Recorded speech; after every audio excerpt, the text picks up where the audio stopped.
Developer mempertimbangkan staking menjadi project selanjutnya setelah vesting berhasil diimplementasikan. Saat ini vesting dalam mode ngajuin proposal yang tenggang waktunya 3 hari harus disetujui oleh holder dari DNA. Ketika disetujui, developer mengembangkan mengimplementasikan estimasi waktu yang dibutuhkan 1-3 minggu. Setelah itu selesai, maka developer ingin mengajukan proposal staking. Dan ketika holder setuju, barulah proposal staking bisa berubah menjadi project yang nanti bisa dikembangkan lalu diimplementasikan. Staking sendiri memiliki fungsi yang sama dengan vesting, yaitu sama-sama mengunci. Bedanya adalah kalau vesting itu penguncian paksa tanpa ada sukarelawan. Sedangkan kalau staking itu penguncian yang keputusannya tergantung dari pemilik wallet itu. Dan mereka sukarela untuk ngelakuinnya. Yang di vesting itu paling utama adalah wallet developer sesuai dengan yang dicatat di white paper. Lalu ada satu pertimbangan lagi yang nggak tercatat di white paper, melakukan vesting untuk wallet atau kontrak airdrop.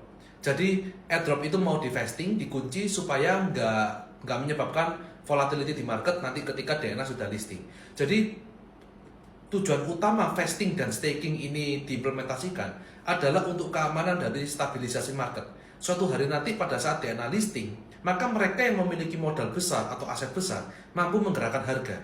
Ketika menggerakkan harga terlalu banyak, ini bisa menyebabkan DNA crash atau DNA ngepump berlebihan dan itu menjadi structure DNA jadi gak bagus. Itulah sebabnya diadakan tata kelola modal seperti ini. Kalau vesting untuk wallet developer supaya nggak rampul. Lalu untuk airdrop tujuannya sama, supaya nggak tiba-tiba rushing. Sebutannya bukan rug pull ya, karena definisi rug pull itu identik terhadap pengembangnya saja. Jadi kalau user atau pihak lain jatuhnya sih disebut rushing ya. Mereka punya banyak, mereka jual cepat, mungkin berpikir untuk mendapatkan keuntungan lebih dulu pertimbangannya kebanyakan user. Nah, untuk menghindari rushing, developer ini mempertimbangkan vesting juga. Padahal vesting nggak ada di white paper kan. Nah, variabelnya berbeda tapi. Kalau developer di vesting 6 bulan, 24 bulan linear unlock, airdrop ini belum ketemu angkanya berapa.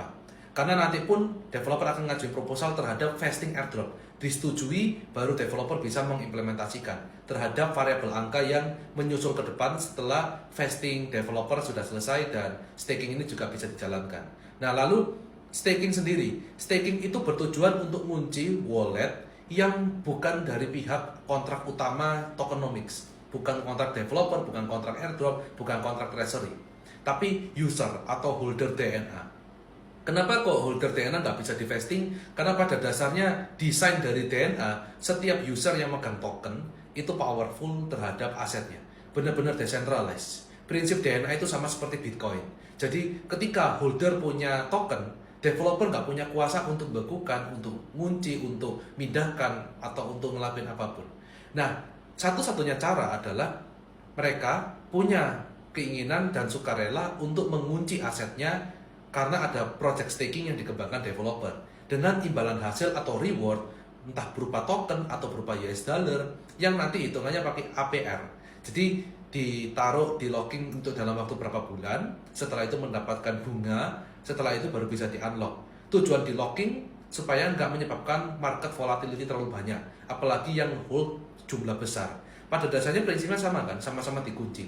Cuma bedanya ada pihak yang developer tidak bisa kunci paksa atau tidak bisa kontrol paksa karena permissionless dari karakteristik DNA itu sendiri.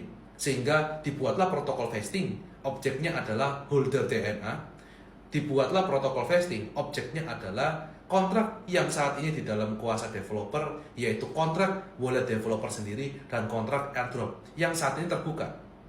Sehingga kalau dalam kontrak developer dan airdrop dikunci, di vesting, lalu di bagian sisi untuk publik yaitu holder DNA-nya banyak yang mau staking, yaitu mau ngelock, maka pergerakan DNA di masa depan tuh lebih bisa terjamin volatility-nya. Karena penguncian ini smart contract, bukan berdasarkan janji, tapi verify. Ketika banyak DNA yang dikunci, maka rushing atau penyebab volatility dump yang sangat besar menjadi minim. Kalau tidak dikunci, kasarannya ngedump bisa 90%. Wallet developer dan airdrop dikunci, publik masih bisa jual, jatuh mungkin bisa 50%, 40%. Tetapi ketika banyak holder DNA yang sukarela mau staking, jatuh mungkin bisa 10%, 20%. Pertimbangannya seperti itu. Apabila perhitungannya adalah fokus pada penjualan ketika market listing.